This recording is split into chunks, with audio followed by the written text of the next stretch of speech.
Struggler से शादी करी है। अब तुम जिंदगी में स्ट्रगल, तुम मुझसे छोटे हो 7 साल, तुम स्ट्रगल करोगे, मतलब मुझे ही कमाना है जिंदगी में। मैं माँ बनना चाहती हूँ, मैं घर संभालना चाहती हूँ। क्या मुझे फिर से जिम जाके, क्या मुझे फिर से वही कपड़े पहन के काम करना है? Coming back to your answer, जितने भी ट्रांजैक्शन हुए हैं, अकाउंट टू अकाउंट हुए हैं, वो सबकी जानकारी आयो जोशिवारा के उनको दे दी गई है। तकरीबन 1,50,00,000 का ट्रांजैक्शन है, 1,60,00,000 का, जिसमें राखी ने 1,50,00,000 पहले दिए और 10 लाख रुपया बिग बॉस में जाने से पहले ये कहकर वो 70 लाख हो गए। मेरी माँ के इलाज के लिए यूज होना, ये पूरा स्टेटमेंट राखी ने रिकॉर्डेड। मैंने 10 लाख रुपया मराठी बिग बॉस जाने से पहले चेक दिया था कि इसमें आदिल एंड राखी है, रादिल प्रोडक्शन में डाल देना, और इसमें मेरी माँ अगर कुछ होता है मुझे अंदर कोई बोलेगा नहीं, मेरी माँ का इलाज करना शर्लिन। तो इन्होंने क्या किया, रादिल प्रोडक्शन में तो नहीं, अपना इंडिविजुअल झूठा गुमस्ता मेरे जगह पर, झूठा प्रोप्राइटर ऐसा करके अपना इंडिविजुअल अकाउंट खोला, उसमें 10 लाख का चेक डाला, और 5 लाख मेरे, 5 लाख उनको मिला के, और उन्होंने प्रोडक्शन में 1-2 लाख खर्च किया होगा, दूसरा लड़कियों पे खर्च कर दिया, उनकी टिकट, होटल्स, उनके शॉपिंग, हर चीज़ों में। और ट्रांजैक्शन हमारा कैसे हुआ, मेरा और आदिल का जॉइंट अकाउंट हुआ, और उन्होंने कैसे किया, OTP आता है, OTP मुझे कहा जान, अब हस्बैंड है, मतलब उस टाइम पे शादी नहीं हुई थी, हमने जॉइंट अकाउंट किया था, शादी से पहले का है कि जान ही बोलते हैं वो मुझे। तो उन्होंने कहा कि मुझे फ़ोन देना ज़रा, मुझे देखना है कि मेरा गूगल अकाउंट स्टार्ट हो रहा है कि नहीं। तो मैंने कहा कि शक्ल से तो एकदम सीधे साधे लगता है, जब तक उनका वो सब आया नहीं था मेरे पास। तो मैंने फ़ोन दिया, तब तक मैंने ज़िंदगी में फ़ोन पे कभी पासवर्ड नहीं लगाया। उन्होंने लिया, उन्होंने कब पैसा ट्रांसफ़र कर दिया, कब उन्होंने 1,60,00,000 की कारें ले ली, मुझे पता ही नहीं चला, ICICI बैंक से, और मुझे मालूम ही नहीं। मुझे तो लगा बैंक में पैसा है। मैं एक दिन, मुझे पैसे की ज़रूरत थी, मैंने कहा कि हेलो मोहम्मद भाई, मुझे थोड़े पैसों की ज़रूरत है, मैं ले सकती हूँ क्या? आदिल ने मुझे कहा मैंने तो पैसे खर्च कर दिए। मुझे शौक लगा, मैंने कहा क्यों, कैसे? बोलता मैंने तो सारी कारें ले ली है। मैंने कौन सी कारें ली? बोले मुझे बताना तो चाहिए था। तो मुझे बोला कार के 6 गाड़ियाँ ली, 6-7 गाड़ियाँ ली, 6-7 गाड़ियों का फोटो भेजा, कितनी कीमतें भेजी, वो सब कुछ भेजा, और मुझे बोला ये कारों को मैं बेचूंगा, बस रेंज रोवर से लेके जगवार से लेके सारी कारों को मैंने सेकंड हैंड ली है, इसको बेच के प्रॉफिट कमाएंगे। मैंने बोले मुझे प्रॉफिट नहीं चाहिए, क्योंकि प्रॉफिट आप रखो मुझे। तो उन्होंने बोला टेंशन मतलब, मुझे 1 साल दो, 1 साल में सारे पैसे मैं वापस कर दूंगा इससे कमा के। 1 साल के ऊपर हो गया मेरे ख्याल से, अभी तक उन्होंने कोई पैसा नहीं दिया। और उस चीज की रिकॉर्डिंग, जो वीडियो रिकॉर्डिंग है, वो आप लोग को दे दी गई है, आप लोगों के पास है वो तमाम कॉन्वर्सेशन, जहाँ पे आदिल कह रहा है कि मैंने गाड़ियाँ खरीदी है जान, मैं उन पैसों से प्रॉफिट कमा के तुम्हें दूंगा। तो राखी उनको कह रही है कि नहीं, मुझे प्रॉफिट नहीं चाहिए, मेरा जो मुद्दल यानी कि कैपिटल अमाउंट लगा हुआ है वो मुझे दे दीजिए, काफ़ी है। ओशिवारा पुलिस स्टेशन को, पुलिस आयो सीनियर सबको कहना चाहूँगी कि आप वो बैंक में इंक्वायरी कीजिए कि इन्होंने क्या कार सचमुच ली है, या वो पैसों को किसी अकाउंट में डाले हैं, या वो पैसों का क्या किया है। वो मेरी पूंजी है, वो मैंने जेवर बेचे, मेरे सारे जेवर थे वो बेच कर, एंड मेरा इंश्योरेंस आया था, वो सब 1,60,00,000 वो इनको मैंने अकाउंट में डाले शर्लिन।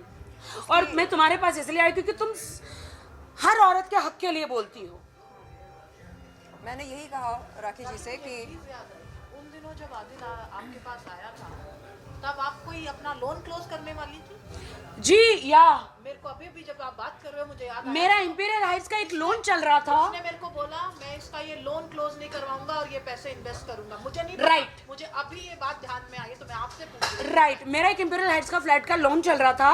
मैंने कहा मेरे पैसे आए हैं, मुझे फटाफट लोन चुका देना है, मेरे को कर्जा मुक्त हो जाना है, क्योंकि मेरी मां स्टेटमेंट में यही कहा है पुलिस को कि मैंने वो पैसे लोन चुकाने के लिए। नहीं, बिल्कुल नहीं।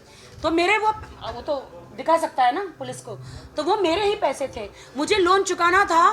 और उसने कहा कि नहीं लोन तो मत चुकाओ, इसको हम लोग बिजनेस में डालेंगे, और ये एक कार अगर 50 लाख की है तो मैं 65 में बेचता हूँ, तो 15 लाख हमारा बेनिफिट है, प्रॉफिट है। कभी 5 लाख प्रॉफिट है, कभी 10 लाख है, कभी 20 लाख है, कभी 2 लाख है, ऐसा प्रॉफिट है। तो मैंने कहा एक काम करो, मुझे मेरा मुद्दल दो, प्रॉफिट आप रखो, मुझे नहीं चाहिए। नहीं, मैं तुमको कभी कभी प्रॉफिट दूंगा। मैंने कहा प्रॉफिट तो नहीं, आप मेरे, हम शादी करेंगे, अगर आप मेरे हस्बैंड है तो आपको तो मतलब आप फ्री में तो नहीं रहेंगे ना कुछ तो घर में तो करना ही पड़ेगा ना, ऑफकोर्स। मैं तो कोई सिक्योरिटी तो मांग ही नहीं रही हूँ। तो ये मेरा मुद्दा है जी। बोलिए बोलिए क्वेश्चन। मैं एक्चुअली ये कह रही थी कि कुछ महीने पहले मैंने एक मुहिम शुरू की थी यौन शोषण का विरोध करने के लिए, यौन शोषण करने वालों के ख़िलाफ़ आवाज़ उठाने के लिए। तो जब मेरी मुलाकात हुई थी राखी जी से 9 फरवरी की शाम को, तब राखी ने यही बात याद दिलाई, कहा कि आप तो पीड़ित महिलाओं के हक में, उनके पक्ष में आप आवाज़ उठाती हैं, तो अपनी बहन के लिए यानी इनके लिए आप आवाज़ नहीं उठाएंगी? मैंने बोला बिल्कुल उठाऊंगी, बेशक उठाऊंगी, क्यों नहीं। तो आपके सो कॉल्ड कथित भाई साहब ने ऐसी हरकत की मेरे साथ। तो मैंने कहा देखो राखी, मुझे बिल्कुल नहीं मालूम था कि आदिल की असलियत क्या है। हमने मीडिया में आपके रोमांटिक वीडियोस देखे, लवी डवी वीडियोस देखे, और हमें ऐसा लगा कि आप दोनों एक दूसरे से बेहद प्यार करते हैं, मोहब्बत करते हैं। लेकिन नहीं मालूम था कि पर्दे के पीछे क्या चल रहा है और सच्चाई क्या है, किसकी क्या असलियत है, क्या हकीकत है। लेकिन जब ये सारी बातें सामने निकल कर आई, तब एहसास हुआ कि जैसे फिल्मों में हमें दिखता है लव स्टोरी, वैसे रियल लाइफ में, असल ज़िंदगी में होता नहीं है। बहुत कम लोग होते हैं खुशनसीब जिन्हें सच्चा प्यार मिलता है। तो मैंने राखी से यही कहा कि राखी, अब आपको क्या करना है? तो राखी ने कहा कि सबसे पहले तो अपने पैसे वसूल करने हैं उससे, क्योंकि वो मेहनत की कमाई है। इनके सर पर किसी माँ बाप का हाथ कभी रहा नहीं। जो कुछ इन्होंने कमाया है अपने बलबूते पर कमाया है, जो कुछ बनी है अपने बलबूते पर बनी है। तो मैंने कहा हाँ, ये बात, मतलब इस बात से मैं सहमत हूँ कि आप प्लीज़ अपने पैसों की वसूली करें। I feel so sad Sherlyn, गर्लफ्रेंडों को जेवर बांट रहे हैं, बीवी को कभी एक रिंग तक नहीं लेकर दी। मैं बड़ा बनूंगा, पहले तो मुझे बड़ा बनाओ। मुझे इस्तेमाल किया, सीढ़ी बनाया बॉलीवुड में आने के लिए। ऐसा कोई स्टार नहीं जिसे मैंने आदिल को नहीं मिलाया। मीट माई हस्बैंड, सारे स्टारों ने आदिल को इतना रिस्पेक्ट दिया, प्यार दिया। मुझे आज इतना दुख हो रहा है कि मैं तुम्हें सिर्फ मैं ही मिली थी क्या सीढ़ी बनाने के लिए? मेरी जिंदगी में तो और भी दर्द थे। सबसे ज़्यादा तब हुआ जब मेरी माँ कैंसर से हॉस्पिटल में लड़ रही थी और ये लड़कियों के साथ घूम रहे थे।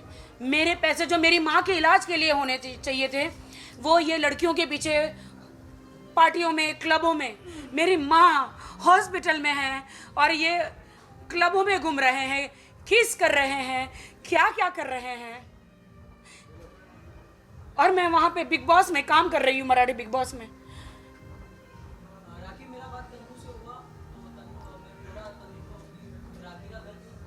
Let's don't bring Tanu here. Let's talk about Sharlene and Rafi. Yeah. We don't want to answer anything. I don't want to answer about any girl here. Let's Just talk me about and Sharlene. No more question about it. ताकि ये जानना चाहेंगे, एक normal रिश्ता भी जुड़ता है तो वो पहले देखता है कि लड़का कैसा है, क्या है, सिक्योरिटी पहले तो वो लेता है। आपने ऐसा क्या देख लिया था आदिल को जिसमें क्या देख लिया था? मैंने राष्ट्रीय को सबको वीडियोस भेजे थे। वो आपको खाना खिला रहा है, आपको जूते पहना रहा है, आपको सॉक्स पहना रहा है, आपके बाल गूंथ रहा है, आपको प्यार कर रहा है, आपको फिल्म देखने लेके जा रहा है, आपकी छोटी छोटी जरूरतों को पूरा कर रहा है। आपको अभी वो कह रहा है कि मैंने कार गिफ्ट करी है। शैली, कार मुझे किसने गिफ्ट करी है? अब तू ही बताए तो अच्छा। आप बताओ। मुझे शैली ने कार गिफ्ट करी है। वो जो गिफ्ट है ना, वो BMW X1. हाँ, BMW X1. BMW X1 जो है, शर्लिन अपना शैली जो है वो मेरी बिजनेस पार्टनर बनना चाह रही थी, मैसूर से है। तो इन्होंने मुझे कहा तुम छोटी कार में घूमती, मुझे अच्छा नहीं लगता राखी, मुझे लगता है कि मुझे तुम्हें एक कार गिफ्ट करनी चाहिए, तो तुम मैसूर आ जाओ। तो जब उनका कार का बिजनेस था तो उनका क्या आपस में इंट्रोडक्शन यही हुआ था कि मैंने जो है आदिल जो है पहले से भी कार का बिजनेस ही करता था, उसका मेन बिजनेस जो है कार डीलिंग का या सेकेंड हैंड कार्स का, प्रीमियम कार्स का। तो जब मैंने उसको डिस्कस किया कि मैं राखी को एक कार देना चाह रही हूँ, तो उसने मेरे को कहा कि ठीक है दीदी, क्या इसमें जब भी आप वो सेरेमनी करेंगे, जब भी आप वो कार देंगे, क्या मैं भी उस टाइम पे उसका हिस्सा बन सकता हूँ? मैंने बोला ठीक है, it's okay, can be done. तो जो मुलाकात जो राखी की हुई थी, एक्चुअल जो जहाँ से मतलब बातचीत शुरू हुई, मैंने राखी को माइसर बुलाया था और माइसर से अपने कार ली, वहाँ से ही जो है ये सिलसिला जारी हुआ। तो मुझे वो कार शैली ने दी थी, लेकिन उस वहाँ पे उसने बोला तुम मेरा नाम लो, मेरा नाम लो, शैली का नाम नहीं आना चाहिए। और मैंने कहा ओके, बट मैंने हमेशा जब कहती थी शैली ने मुझे कार दी तो हमेशा वो चिढ़ते थे। बट आदिल, आपने बहुत बुरा किया मेरे साथ। बाकी मेरा एक सवाल रहेगा, जिस तरह आपने कुछ समय पहले एक ट्रांजेक्शन की बात की, काफ़ी सारे बड़े बड़े अमाउंट ट्रांजेक्शन हुए, कभी आपने कैश बुक या फिर कुछ बैंक से आपने पता करने की कोशिश की कि वो अमाउंट जा कहाँ रहे एग्जैक्टली? मैंने बैंक से पता करने की कोशिश की, उन्होंने बहुत सारे अकाउंटों में ट्रांसफर मारे। तो मेरे हस्बैंड को पूछा आपने ये कहाँ ट्रांसफर मारे? तो राखी डोंट इरिटेट मी, वो जो गुस्सा हो जाते हैं, जो मारना शुरू कर देते हैं। क्या आपने कभी बैंक से संपर्क नहीं किया? मैंने किया, मुझे कैसे पता चलेगा उन्होंने कहाँ ट्रांसफर किया? मैं उन लोगों को जानती नहीं हूँ ना, जो मेरे हस्बैंड आदिल ने मतलब जो ट्रांसफर की, मुझे नहीं पता है ना, उन लोगों को मैं नहीं जानती हूँ। अब वो पुलिस इंक्वायरी करे ना, कि उनके अकाउंट में से पुलिस इंक्वायरी करे ना। मैंने तो केस किया है, कौन सी धारा बोलते हैं उसको, 420 चीटिंग का, 420 तमाम धाराएं हैं। मैंने वो मुझे नहीं पता है ना, तो मैंने उनको इतनी बार पूछा कार के लिए, उन्होंने हमेशा हाथ उठाया मेरे पे, ऐसे ऐसे हाथ उठाए, आप सोच नहीं, मेरे पैल्विक में अभी भी स्वेलिंग है। आज भी कोर्ट में हमने यही प्रे किया कि इन्वेस्टिगेशन बहुत जरूरी है और पुलिस कस्टडी बहुत जरूरी है, क्योंकि उसके बाद ही तो सवालों का जवाब मिलेगा कि ये पैसे गए कहाँ। इतनी बड़ी मेरी सर्जरी हुई यूट्रस की, उन्होंने मुझे ऐसे लात मारी है यहाँ, मुझे अभी भी स्वेलिंग है, डॉक्टर ने भी देखा है। आप मुझे अभी लेके जाओ किसी भी डॉक्टर के पास, आप लोग अभी लेकर जाओ, सी माई स्वेलिंग, जा नहीं रही है वो। आदमी की लात कितनी जोर से पड़ती है। जब भी मैंने हमेशा 8 मंथ्स बर्दाश्त किया, हमेशा हाथ